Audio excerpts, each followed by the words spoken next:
여러분 안녕하십니까? 6월 28일 화요일 뉴스투데이 강원입니다. 최근 몇 년 새 국지성 폭우 등 이상기후가 잦아들면서 이 자연재해로 인한 농작물 피해가 이만저만이 아닙니다. 이런 자연재해로 인한 농작물과 농업시설 피해 복구를 위해 마련된 풍수해보험의 효과는 여전히 미미한 실정이라고 하는데요. 이송미 기자가 취재했습니다. 지난 2020년도 철원군 김화읍의 한 파프리카 농장. 누적 강수량이 700mm를 넘었던 역대급 장마에 빗물과 토사가 농장 안까지 흘러들어와 작물은 물에 잠겼습니다. 4,300여 제곱미터 하우스는 철거했고 파프리카마저 모두 폐기 처분했습니다. 2년이 지난 지금 복구는 마쳤지만 정부에서 주는 재난지원금을 제외하고 개인 돈만 1억 원이 넘게 들어갔습니다. 재해 피해를 보상받을 수 있는 풍수해보험 제도가 있지만 제도에 대해 몰랐기 때문입니다. 모래하고 뻘하고 같이 들어와 버리니까 또 여기 지저분해갖고 사용도 못하고 여기는 수해 안 본다 생각했었죠. 집 앞이고 하니까. 정부는 태풍이나 호우, 홍수, 대설 등 9개 자연재해에 대비해 보험료의 최대 92%까지 부담하는 풍수해보험을 시행하고 있습니다. 하우스 1,000제곱미터를 기준으로 농민이 연간 10만 원만 부담하면 1,000만 원가량을 되돌려 받을 수 있습니다. 하지만 보험 가입률은 낮은 수준입니다. 지난해 기준 강원도 보험 가입률은 비닐하우스 등 온실 가입률이 38%에 불과합니다. 풍수의 보험에 대해 알고 있어도 이 필요성을 느끼지 못해 가입을 미루는 경우도 있습니다. 국가에서 주는 재난지원금은 태풍이나 장마 피해를 입었을 경우 별도 가입 절차 없이 받을 수 있습니다. 하지만 풍수의 보험은 소비자가 민간 손해보험사를 통해 직접 가입하는 선택형 보험인데다 계약이 끝나면 보험료를 돌려받을 수 없습니다. 농사를 짓는 분들이 이제 중호우 기후변화 때문에 재난 빈도가 증가하니까 가입하는 범위가 이제 훨씬 더 늘어나게 되면 제도적인 측면의 변화도 같이 이렇게 좀 변화의 목소리가 좀 나오지 않을까. 정부도 올해부터 풍수해보험금과 재난지원금을 중복으로 받을 수 있도록 하고 강원도는 적십자사 기부금으로 농민들의 보험 자부담을 줄이는 등 유인책을 내세우는 상황. 하지만 농민 풍수해보험 가입을 확대하려면 선택형 보험이 아니라 필수형 보험으로 전환하고 보험료 부담금을 줄여줄 수 있는 방안도 필요해 보입니다. MBC 뉴스 이송미입니다. 사회적 거리두기가 해제된 데다가 무더위가 기승을 부리면서 바다나 계곡, 하천을 찾는 피서객들이 크게 늘어나고 있는데요. 그만큼 물놀이 사고 위험도 증가하고 있습니다. 이런 피서객들의 안전을 책임지는 119 구조대원들이 인명구조 훈련에 나섰습니다. 그 현장을 이승현 기자가 다녀왔습니다.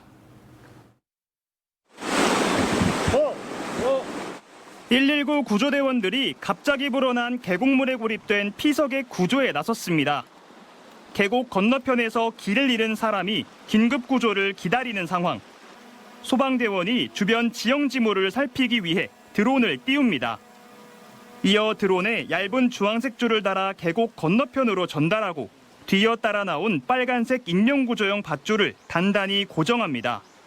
이거를 당기면 그게 딸려오잖아. 아예 저쪽 나무에 고정해 놓으라고. 계곡을 사이에 두고 나무와 나무 사이에 인명구조용 밧줄이 확보되면 숙달된 구조대원이 투입됩니다.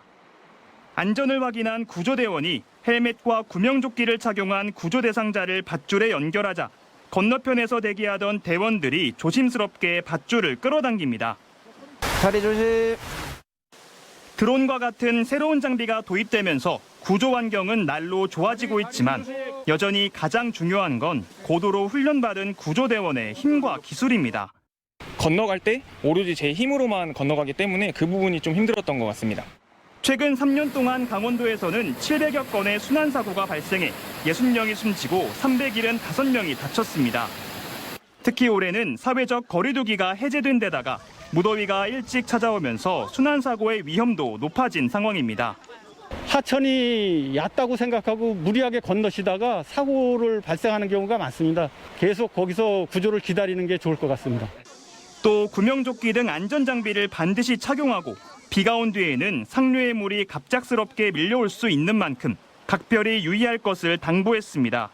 MBC 뉴스 이승현입니다. 강릉항에서는 올해 초부터 요트 계류 보관업 등록 여부를 두고 관계기관과 마리나업체 측이 갈등을 빚고 있습니다. 관계기관들은 요트 계류 보관업 등록을 요구하고 있지만 업체 측은 그럴 필요가 없다는 입장인데요. 이렇게 갈등의 골이 깊어지면서 강릉항을 이용하는 요트 선주들은 이 계류 기능이 사라질까 봐 걱정하고 있습니다. 김형호 기자가 취재했습니다. 요트를 세워두거나 일반인도 탑승 체험을 할 수 있는 강릉항의 요트 계류장입니다. 출입문을 열고 들어가자마자 발판이 떨어져 나간 통행로가 나타납니다. 안전 난간도 떨어졌는데 기상이 좋지 않거나 어두울 때 이용객들이 다칠 위험이 큽니다. 요트 계류장의 전기 조명이나 소방 시설들도 낡고 제대로 작동하지 않아 제 기능을 못합니다. 이제 곧 행락철이 돼서 이제 관광객들이 오지 않습니까? 인사사고가 언제든지 날 수 있습니다. 이걸 빨리 수리하지 않으면 정말로 큰일이 날 수가 있어요. 그래서 안전 때문에 정말 큰 문제고. 10여 년 전 강릉항 요트 마리나 계류장을 조성한 민간업체는 개발 사업과 안전시설 문제 등으로 행정기관들과 갈등을 빚어왔습니다. 어항구역에 계류장이 설치된 만큼 강릉시는 행정적으로 사용 허가를 필수적으로 받아야 한다는 입장입니다. 지난달 말 어항구역 사용 허가가 끝나 조건부 허가를 내줬지만 지난 17일까지 허가 조건을 제대로 이행하지 않아 어항구역 사용 허가를 더 이상 연장하지 않았습니다. 당초 허가 조건은 시설 울타리를 철거하고 계류장의 안전시설을 보완하는 것이었습니다. 강릉시는 행정 절차상의 원상 복구를 명령할 계획이라고 말합니다. 회사 측에는 사업에 의지가 없다는 판단하에 시설물 철거 명령을 내릴 거고요. 사업을 하시는 분들이 한 10여 명 정도 계시는데 그분들이 그 허가가 안 나가면 가장 이제 타격을 받는 분들이고. 이에 대해 업체 측은 계류장이 마리나 항만 구역으로 지정받은 곳이라 행정기관으로부터 어항 사용 허가를 받을 필요가 없다며 강릉시와는 전혀 다른 입장입니다. 이렇게 양측의 입장이 다른 이유는 요트 계류 보관업 등록에 관한 법률 해석을 두고 의견 차이가 있기 때문인데 법적 다툼의 여지가 있어 보입니다. 강릉항은 2020년에 정부에서 마리나 항만 예정구역으로 지정한 곳으로 해양 관광 전략에서 중요합니다. 이처럼 표류하고 있는 요트 계류장의 현 상황은 해양 관광 거점으로서 강릉항의 미래를 어둡게 하고 있습니다. MBC 뉴스 김효호입니다. 평창군이 펜션 단지 한 곳을 위해 농어촌 도로를 내고 있어 이 특혜 논란이 일고 있다는 보도 전해드린 바 있는데요. 도로가 나는 곳은 백두대간 보호구역, 그것도 특별히 보호하는 핵심 구역으로 확인됐습니다. 공공 목적이 아니면 훼손이 불가능한 곳인데 평창군이 해결사로 나서 이걸 가능하게 해줬다는 지적이 나오고 있습니다. 보도에 조성식 기자입니다. 한반도의 등줄기 백두대간에 위치한 평창 대관령의 한 마을. 사람은커녕 농지도 하나 없는 산에 700m 길이의 농어촌 도로가 만들어지고 있습니다. 영업을 했던 흔적이 전혀 없는 펜션 6동이 산 정상부에 지어져 있는데 이를 위한 진입로라고 해도 과언이 아닙니다. 이곳은 현재 포장 공사가 진행되고 있는데요. 그런데 다름 아닌 백두대간 보호구역 안에 도로가 개설되고 있는 것으로 확인됐습니다. 그것도 백두대간 능선 주변 특별히 보호하는 핵심 구역 내입니다. 이걸 가능하게 한 건 평창군이 해당 펜션으로 향하는 길을 농어촌도로 노선으로 지정했기 때문입니다. 산림청은 농어촌 도로는 공공 목적이어서 예외라며 도로를 내도 된다고 판단했고 도로가 지나는 산림청 소유의 땅까지 평창군에 팔았습니다. 이 농어촌 도로 지정 권한은 일단 군에서 하는 거잖아요. 그 군 의회를 통과해야 되고 도로로 협의하게 되면 그게 공익사업이 되지 않습니까? 그렇기 때문에 그거를 근거로 이제 매각하게 됐죠. 중앙부처 협의를 마치고 산림청 땅까지 매입한 평창군. 곧바로 예산을 투입해 도로 개설 공사를 시작한 겁니다.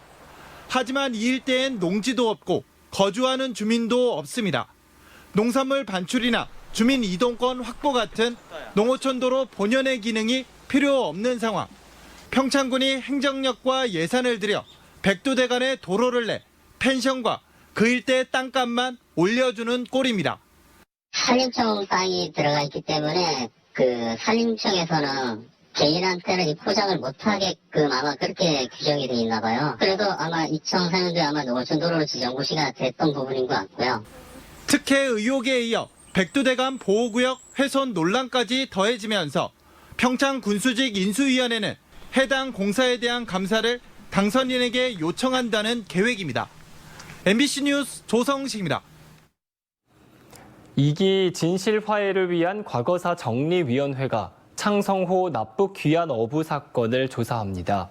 창성호 사건은 1964년 11월 8일 속초항에서 출발한 창성호가 동해상에서 명태잡이를 하던 중 납북됐다가 11월 27일 귀환해 불법 구금된 채 수사를 받고 가족들도 취업 등의 제한을 받았다고 주장하는 사건입니다.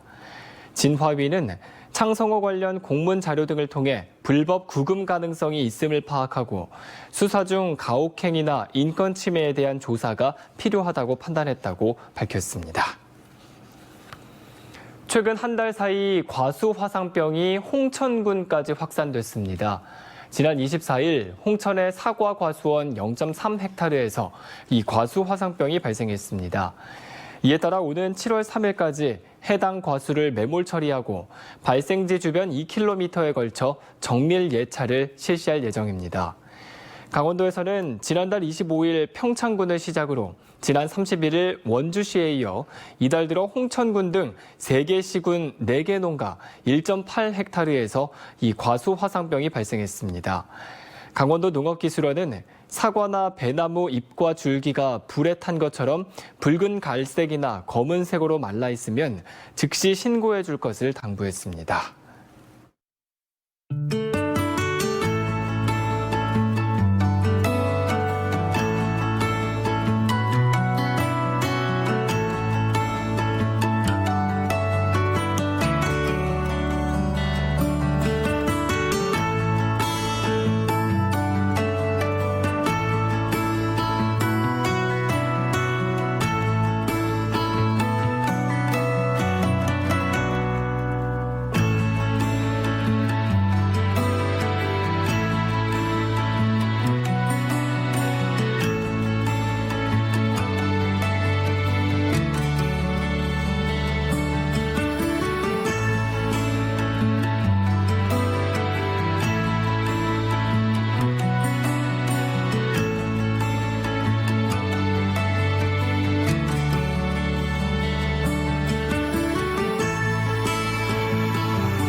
강원도 산림과학연구원은 봄철에 심은 수목들이 이 장마철에 가장 많이 고사한다며 관리를 당부했습니다. 장마 기간에는 높은 습도와 배수 불량 등으로 수목의 활력도가 떨어지고 각종 해충과 병해가 발생한다며 뿌리가 정착할 수 있도록 지주목을 설치하라고 권고했습니다.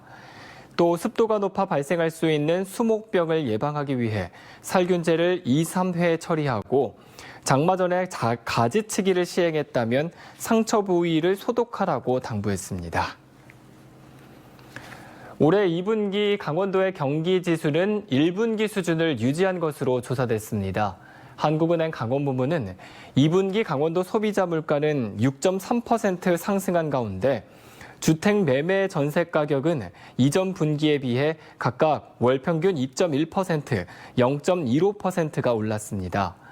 제조업 생산은 시멘트, 의료기기, 의약품, 자동차 부품을 중심으로 소폭 감소한 반면 코로나19 방역 지침이 완화되면서 서비스업 생산은 숙박 음식점업, 예술 스포츠 여가업 등 대부분에 걸쳐 증가한 것으로 나타났습니다. 강원도 일자리 재단은 18세에서 39세 미취업 청년의 안정적인 구직 활동과 고용 촉진을 지원하기 위해 강원도 청년 구직활동 지원 사업 2차 모집을 7월 10일까지 실시하고 있습니다. 강원도 청년 구직활동 지원 사업은 미취업 청년에게 월 50만 원씩 최대 6개월 동안 구직활동 지원금을 지원하는 사업입니다. 지원금으로는 교육비와 교재 구입비, 교통비, 면접 활동비, 식비 등에 사용할 수 있으며 지원금 수급 중에 취업해 3개월 근속하면 이 취업 성공금을 지급합니다. 춘천시 일상회복 지원금 지급률 확대를 위해 모바일 상품권 지급 수단이 변경됩니다. 춘천시는 현재 2단계로 나눠져 있는 일상회복지원금 모바일 상품권 신청에 있어 1단계 나야나 접수 이후 2단계 제로페이 앱에 거치지 않은 미신청자가 2,700명에 달한다고 밝혔습니다. 이에 따라 춘천시는 2단계 미신청자 지급 수단을 변경해 오는 30일까지 읍면동 행정복지센터를 찾아 이의 신청서를 제출하면 선불카드 충전 방식으로 지급받을 수 있도록 개선했다고 밝혔습니다. 민선 8기 인재군정은 7만 군민, 1,000만 명 관광 시대를 목표로 전략 사업을 추진합니다. 인재군은 민선 8기 첫 군 전략 사업 추진 회의를 열고 지난 4년간 추진한 현안 사업 해결과 국비 확보 등을 점검하고 선택과 집중을 통해 22개 전략 사업을 중점 추진하겠다고 밝혔습니다. 주요 사업으로는 내설악 백담 권역 친환경 스마트 교통 시스템 구축과 국민 치유숲 힐링센터 조성, 대규모 관광단지 조성 외 5개 사업을 비롯해 자작나무 명품 숲랜드 조성, 도시재생 뉴딜 사업 외 5개 사업 등입니다. 한국관광공사가 반려견 동반 여행을 주제로 선정한 7월 추천 가볼 만한 곳에 강원도에서는 춘천 강아지 숲이 뽑혔습니다. 관광공사는 춘천 강아지 숲을 댕댕이와 사람이 함께 행복한 곳이라고 소개했습니다. 지난해 4월 개장한 반려견 테마파크 강아지 숲은 야외 놀이터와 박물관, 산책로, 반려견 동반 카페, 반려견 용품 판매점, 강아지 목욕장 등을 갖췄습니다. 아울러 반려견 전용 탑승석을 갖춘 경강 레일바이크와 댕댕이 전용 놀이터, 동반 음식점과 카페가 있는 남이섬도 추천했습니다. 2023년 강릉 세계 합창대회가 1년 앞으로 다가온 가운데 행사 개최 준비 작업이 속도를 내고 있습니다. 강릉 세계 합창대회 조직위원회는 다음 달 4일 경포호수 일원에서 합창대회 성공 개최를 염원하는 기념 행사를 열고 D-1년 카운트다운 시계탑 제막식과 대회기 인수기, LED 성화 점등식 등을 진행합니다. 조직위는 국내 지휘자 80여 명으로 구성된 자문단을 발족해 프로그램 구성과 국내 합창단 참가 등록을 높이는 방안 등을 협의할 예정입니다. 2023 강릉 세계 합창대회는 내년 7월 3일부터 13일까지 75개국 400여 팀이 참석할 예정인 가운데 경연과 콘서트 등 주요 행사는 강릉에서 열리고 고성 DMZ에서는 특별 무대가 마련됩니다. 장애인들이 복잡하고 다양한 복지 서비스를 제대로 이용할 수 있도록 돕는 컨설팅 사업이 강원도에서 처음으로 원주에서 시작됐습니다. 원주 장애인 가족센터는 우선 아동 또는 청소년 장애인이 있는 가정을 상대로 돌봄 등 7가지 복지 서비스를 원활하게 이용할 수 있도록 안내하는 컨설팅을 진행하고 있습니다. 이상으로 뉴스투데이 강원을 마칩니다. 시청해주신 여러분 고맙습니다.